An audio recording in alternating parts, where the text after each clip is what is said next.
ചുണ്ടിന്റെ സൈഡിലും വായുടെ ഉള്ളിലുമൊക്കെ വേദനയോട് കൂടിയ ചെറിയ കുരുക്കൾ, കുമിളകളൊക്കെ ഉണ്ടാകുന്ന ഹെർപ്പിസ് സിംപ്ലെക്സ് ഇൻഫെക്ഷനെ പറ്റി ഞാൻ മുമ്പ് ഒരു വീഡിയോ ചെയ്തിരുന്നു.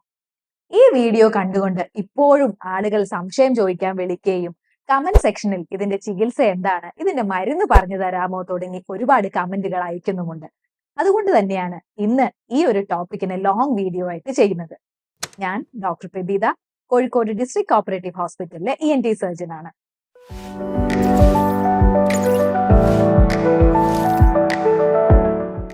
ഹെർപ്പിസ് സിംപ്ലെക്സ് വൈറസ് എന്ന ഇൻഫെക്ഷൻ രണ്ട് തരത്തിലുണ്ടാവാം. വായുടെ ചുറ്റുമുണ്ടാകുന്ന അണുബാധയ്ക്ക് ഹെർപ്പിസ് സിംപ്ലെക്സ് ടൈപ്പ് 1 വൈറസ് കാരണമാകുന്നു.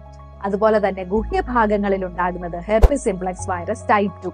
ഇത് കൂടാതെ ഇതേ ഫാമിലിയിൽ മറ്റനവധി വൈറസുകൾ ഉണ്ട് താനും. ഇതൊക്കെ DNA വൈറസുകളാണ്. ഈ ഒരു അസുഖത്തിന്റെ പ്രത്യേകത, ഹ്യൂമൻ ഹെർപ്പിസ് വൈറസ് ഫാമിലിയിൽപ്പെട്ട വൈറസുകളാണ് ഈ അണുബാധ ഉണ്ടാക്കുന്നത്. ചുണ്ടിന് ചുറ്റും ചെറിയ തരിപ്പ് അനുഭവപ്പെടും. അതുപോലെ തന്നെ ശരീരവേദന, ചെറിയൊരു തലവേദനയൊക്കെ തോന്നാം. എന്നാൽ ഇതിന്റെ കൂടെ പിന്നീട് പനി തുടങ്ങും. അതുകൊണ്ട് തന്നെയാണ് ഇതിനെ ഫീവർ ബ്ലിസ്റ്റേഴ്സ് അല്ലെങ്കിൽ കോൾഡ് സോഴ്സ് എന്നൊക്കെ പറയുന്നത്. കുമിളകൾ പതുക്കെ ഒരു 24 മണിക്കൂറിനുള്ളിൽ പ്രത്യക്ഷപ്പെടും. 2-3 ദിവസം കഴിഞ്ഞ് പൊട്ടി അതിൽ നിന്ന് സ്രവം ഒലിക്കാനും തുടങ്ങുകയും ചെയ്യും. ഈ സമയത്ത് അസഹനീയമായിട്ടുള്ള വേദന, കാഴ്ചയിലുള്ള ബുദ്ധിമുട്ട് ഒക്കെ രോഗികൾ പറയാറുണ്ട്. 5-6 ദിവസം കൊണ്ട് ഇത് ഉണങ്ങിക്കിട്ടുകയും ചെയ്യും. ഈ ഒരു സമയത്താണ് മറ്റുള്ളവരിലേക്ക് ഇത് പകരാനുള്ള സാധ്യതയുള്ളത്. ഈ ഹെർപ്പിസ് സിംപ്ലെക്സ് വൈറസ് രോഗാണുബാധയുടെ പ്രശ്നം എന്താണെന്ന് വെച്ചാൽ, ഇത് ഒരിക്കൽ വന്നു കഴിഞ്ഞാൽ വീണ്ടും ഇത് വരാനുള്ള സാധ്യത വളരെ കൂടുതലാണ്. 1-2 മാസം കൂടുമ്പോൾ വരുന്നവരുണ്ട്. അതുപോലെ തന്നെ മാസത്തിൽ 2-3 തവണ വരുന്ന ആളുകളുമുണ്ട്. അപ്പോൾ ഇത് വരാതിരിക്കാൻ നമുക്ക് എന്തൊക്കെ ചെയ്യാമെന്നുള്ളത് വീഡിയോയുടെ അവസാനത്തിലേക്ക് കാണാം. കമന്റ് സെക്ഷനിൽ വന്നൊരു ചോദ്യം, ഇത് എന്തുകൊണ്ട് ഇങ്ങനെ ഉണ്ടാവുന്നു? നമ്മുടെ നാഡീ വ്യവസ്ഥയുടെ അടിസ്ഥാന യൂണിറ്റിനെ ഗാംഗ്ലിയോൺ എന്ന് പറയും. ഈ ഗാംഗ്ലിയോണിന്റെ ഉള്ളിൽ ഹെർപ്പിസ് സിംപ്ലെക്സ് വൈറസ് ഉറങ്ങിക്കിടക്കുന്നു. എന്നാൽ ശരീരം സമ്മർദ്ദത്തിലാവുകയോ അതല്ലെങ്കിൽ രോഗപ്രതിരോധ ശേഷി കുറയുന്ന സാഹചര്യം നമ്മുടെ ശരീരത്തിനുള്ളിൽ ഉണ്ടാവുകയോ ചെയ്യുമ്പോൾ ഈ വൈറസുകൾ വീണ്ടും മൾട്ടിപ്ലൈ ചെയ്യുന്നു. ഇങ്ങനെയാണ് ഇത് റീഇൻഫെക്ഷൻ ഉണ്ടാക്കുന്നത്. പ്രമേഹ രോഗമുള്ളവരിൽ ഇത്തരം സാധ്യതയുണ്ട്.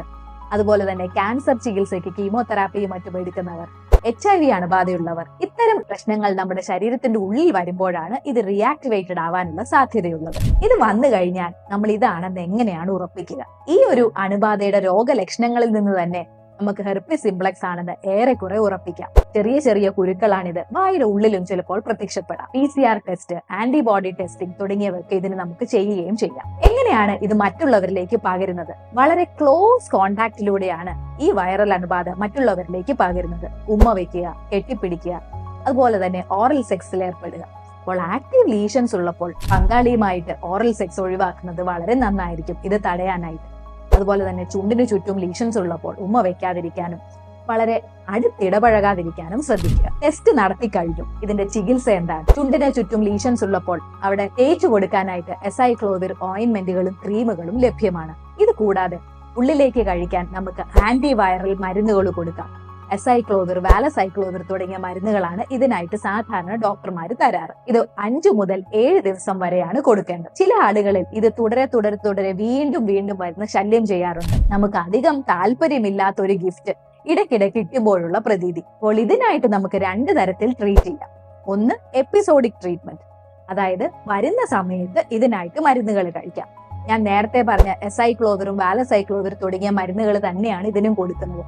ഇതൊരു 5 മുതൽ 10 ദിവസം വരെ കഴിക്കാം. എന്നാൽ ഇത് വീണ്ടും ഒരുപാട് തവണ റിപ്പീറ്റ് ചെയ്യുന്നവരാണെങ്കിൽ നമുക്ക് സപ്രസീവ് തെറാപ്പി കൊടുക്കാം. വളരെ കുറഞ്ഞ അളവിൽ കുറെ അധികം കാലത്തേക്ക് കൊടുക്കുന്നതിനെയാണ് ഇങ്ങനെ പറയുന്നത്. അപ്പോൾ ഇത്തരം കാര്യങ്ങളാണ് ഹെർപ്പിസ് സിംപ്ലെക്സ് വൈറൽ അണുബാധ വരാതിരിക്കാനും വന്നു കഴിഞ്ഞാൽ ചികിത്സയെ പറ്റിയും നമ്മൾ അറിഞ്ഞിരിക്കേണ്ട കാര്യം. ഇങ്ങനെ വരുമ്പോൾ നമുക്ക് വീട്ടിൽ നിന്ന് എന്തെങ്കിലും തേച്ചു കൊടുക്കാൻ സാധിക്കുമോ?